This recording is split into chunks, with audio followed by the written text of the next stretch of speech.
Ay mga katrops, good morning. Ayan, so first day of December. Ayan, so wala na. Nangangamoy na yung Pasko mga katrops.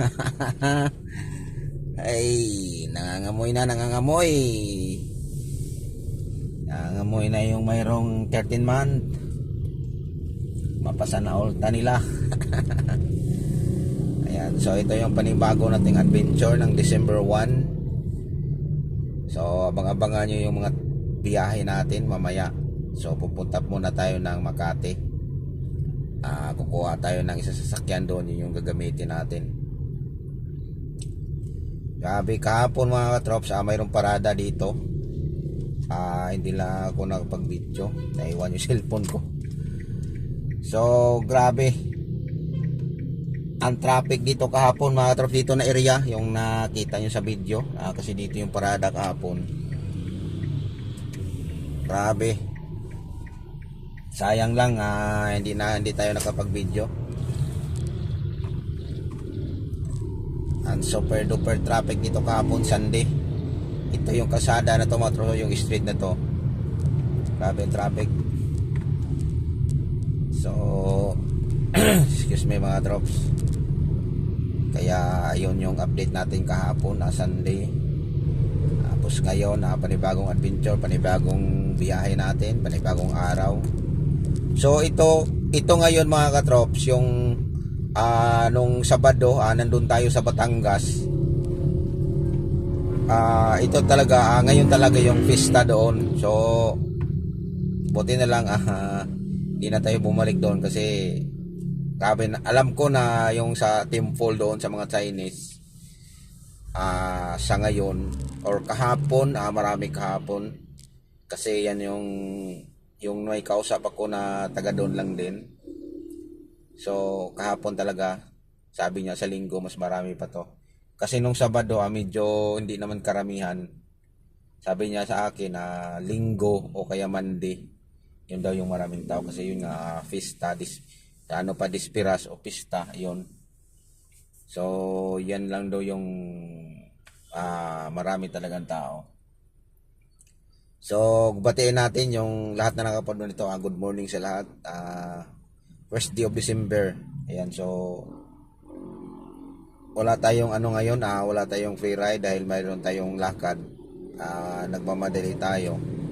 So abang-abangan nyo lang yung next video natin or post natin dahil magpo-post tayo ng free ride na pod kay mayon na lang na kahit paano sa mga commuter. Ayan, so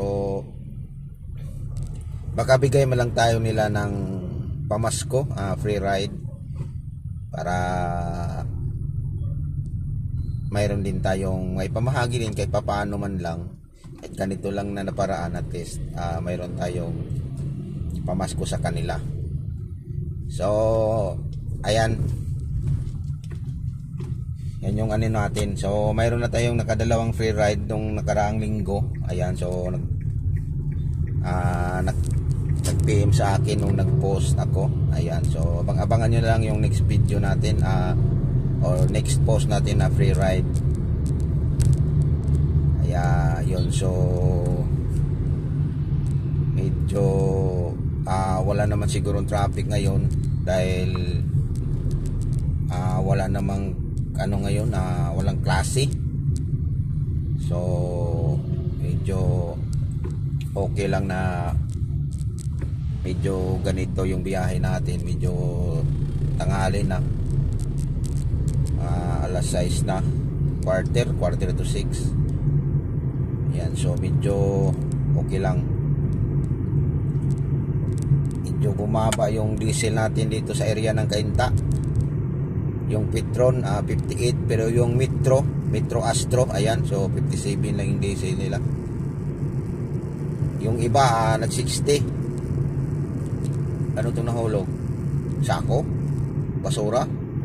Yan o.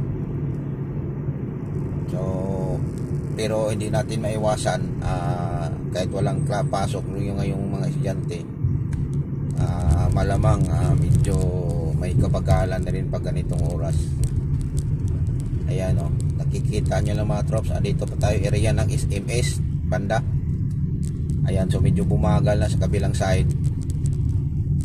Sana magbuka sila ng isang lane, counter flow. Kasi kadalasan pag ganitong oras going to Manila, Makati, ayan, Ortigas. So dahil ito talaga yung volume ng masasakyan papuntang Maynila. So pagdating natin doon sa dulo, pagbago akit ng tulay, magbuka sila ng isang lane dito pa counter flow. Sa mga private, ayan. So malamang siguro dahil ganito, baka nagbuka sila. Kasi pag ganito mga katros, pag ganitong sistema na malayo ka pa tapos medyo traffic na, bumagal dito sa kabilang side yung kulay puti na BYD na sasakyan, yan yung kulay puti. Ayan yung fast line. So malamang nagbuka siguro to kasi medyo mabagal. Tapos dito sa linya natin mabilis. Ang karamihan kasi dito mga katros, kaya nagkaroon ng ganito. Yung iba kasi sa linya natin, dinadaanan natin, pag doon na sila sa dulo, paglampas ng Shell, kasi may Shell kasi doon, saka na sila lumipat sa kaliwa. Kaya minsan yung iba hindi pinagbigyan, kaya doon nagsimula na yung medyo matraffic na. Ayan o, isipin mo, nasa SMS pa tayo, malayo-layo pa to mga trops, nasa ano siguro to, hindi naman to abot ng 1 kilometro. Nasa ano lang to, nasa estimate ko nito nasa 20 meters lang, 20 to 30 meters. So ganun pa siya kalayo, doon tayo lilipat. Pero tayo lilipat na tayo dito sa kabila para yan. So dito na tayo pipisto para hindi na tayo palipat-lipat mamaya. Kasi pag doon na tayo sa malapit, doon na yung ano, doon na yung magkita na yun doon. Kasi lilipat na yun sila sa counter flow na lane. Kaya tayo, medyo malayo-layo pa, lumipat na tayo dito para makita din natin kung nagbukas ba sila ng isang linya. Kasi masilip natin dito sa gilid. So minsan naman matraffic kasi mga tropa, kasi may isang daan din dito. Minsan may lumiliko papuntang, yan sinasabi nila na riverbank. Kaya bumagal siya. O siguro to mga trops, wala nang ulan, magandang panahon. Yan mga trops, ang aga-aga pa. Time check natin mga katrops, ano pa ang oras. Ayan, so 6:15 pa, pero ganito na siya ka-traffic. Kala ko ano, maluwag siya dahil yun nga, walang pasok. Traffic na din pala. Ayan, so dami nang nag-aabang yung pumapasok sa trabaho. Siya mga katrops, area ng ito yung sinasabi nilang Ortigas Extension. Yung sa likod nito mga katrops, papuntang Antipolo na yan, papuntang probinsya. Dito sa harap natin pa Maynila. Ayan o, yung mga dito yan mga katrops, papakita ko sa inyo yan. Yan yung sasakyan na yan, yung kulay puti. Ayan, so galing yan sa looban, isa din yan magkapatraffic dahil papunta din yan ng Maynila yung kulay puti o. Ayan, so kailangan pag mga ganyan, pag nasa gitna na sila, pagbigyan na yan.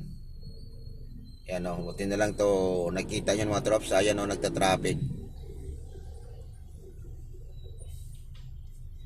Ayan, so isa din yun makaano. Tapos mayroon pa doon sa kabilang kanto mga trops, mayroon din ganyan.